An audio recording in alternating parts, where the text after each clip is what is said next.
exciting day. What is it? Pisang Raha banana harvest. Yes, yes, right here. We've waited 3 years for these. It's not the plant's fault either. The first year, my pool pump exploded and flooded the plant, and that killed it. The second year, we lost it to a hurricane. It put off more bananas. We lost it to a hurricane, and this is year 3, and we have a beautiful rack of bananas right here. And so today, we're going to harvest them and do a quick chop and drop. So if you're looking at these, why do you think these are ready to harvest? Well, they're rounded. You know, the end of the banana has like a pointy end. Yeah, they look nice and like plump. Round. I see a more obvious sign. Come back here. Are they yellow? Ideally, we would have 1 or 2 yellow ones, maybe even more on the big bunch there. But you can see the top of the plant up here has just fallen over. Yeah. It's split right there, and all the leaves are now basically dead. So it's time to take these off before the critters get to them. So we're gonna get rid of them. We're gonna take them off. We're gonna do a quick chop and drop, which will clean up this whole stand right here, make it look a lot prettier when you come out of the pool area here. So I got my implements right here.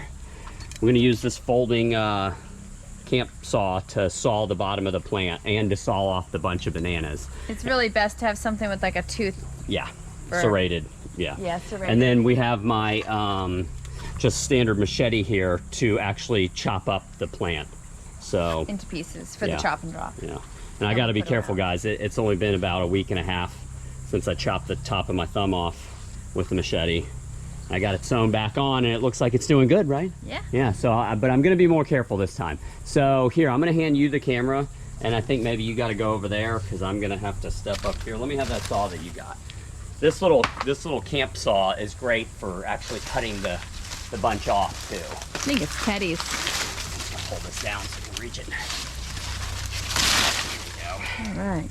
Yeah. How many do you think? Believe it or not, I know it doesn't look like it, but I would guess 60. Yeah. Maybe a little more. Maybe 70. Okay. I'm gonna guess 55. All right.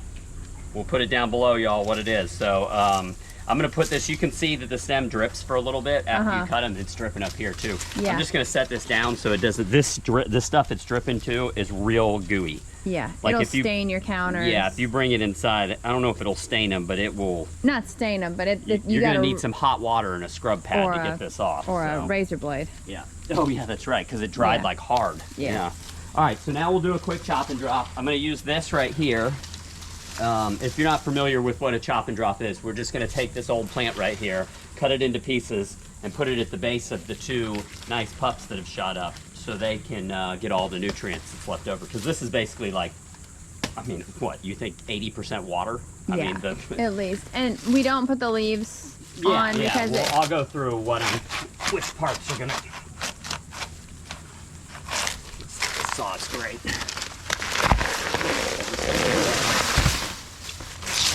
It'd be ideal if you could get it a little closer to the ground.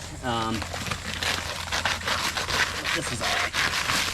So we're going to take all the leaves and stuff off of this because the leaves will shed water away from the plant. So it also creates little habitats. In fact, I'm going to take probably the whole top off right here. And this will just go in that'll go in our landscape debris pile right there.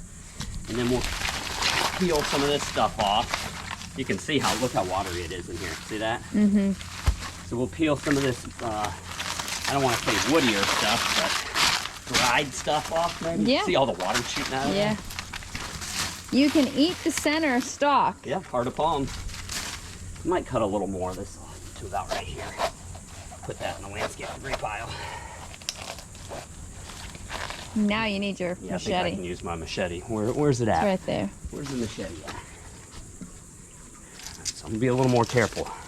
You were doing coconuts before. Of course I don't. I say I'm gonna be more careful. Yeah, I watch don't your have toes. shoes on or gloves on, but all right. So this is all junk right here.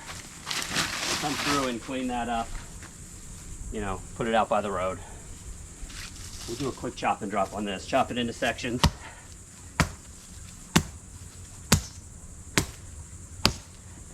And then we'll take these sections and chop them in half.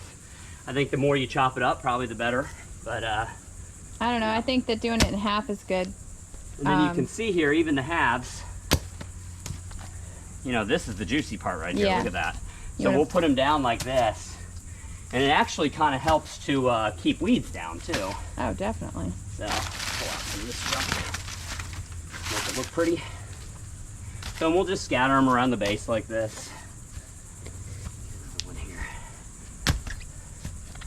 Don't want to chop my finger off again. That wouldn't be good. Fingers are precious. It was not fun. That wasn't a fun experience. Luckily, it seems to be healing all right. So, 2 more here. Safer way to do it if you can't balance them is just. That was way easier. What? That seemed way easier. That was better. All right. And that's basically it for the chop and drop. All right. And then we'll also, really, Annalisa has found that using scissors is best for this, but Yeah, scissors are for cutting back like that, leaves. so I'm just kind of, we kind of treat bananas as ornamentals too in our garden, so you don't have to cut these dead leaves off. In fact, if you live in a warm or a cooler climate, You could cut this one right here too. yep, if you live in a cooler climate and you let these hang on there, it might protect your plant some from frost or colder temperatures. I believe this banana is a somewhat cold hardy banana. We don't really have a problem with that. We're in zone 10A here, so. Which one do you want gone? That one that broke. I think it broke from the banana we just got. There we go. I Awesome. might just take this one off because it's about ready to go anyway. So there we go. So we got a big mess behind Looks much Annalisa nicer. there. But we had a bigger mess hanging by the pool here. So that looks great now. Yeah, it looks great. And we got these beautiful bananas right here. Stoked. All right. All right, y'all. Honestly, we've never even tried this variety. Nope. So maybe we'll do a taste test video when Yeah. these ripen. They will ripen. They'll ripen in a few They'll days. ripen up nicely inside probably, 5 days or less. So Yeah, I'm All right, excited y'all, to count if them up. yeah, if you have any questions or comments about the Pisang Raha or about the chop and drop, just post down below. Until next time, everybody out there, take care. Bye.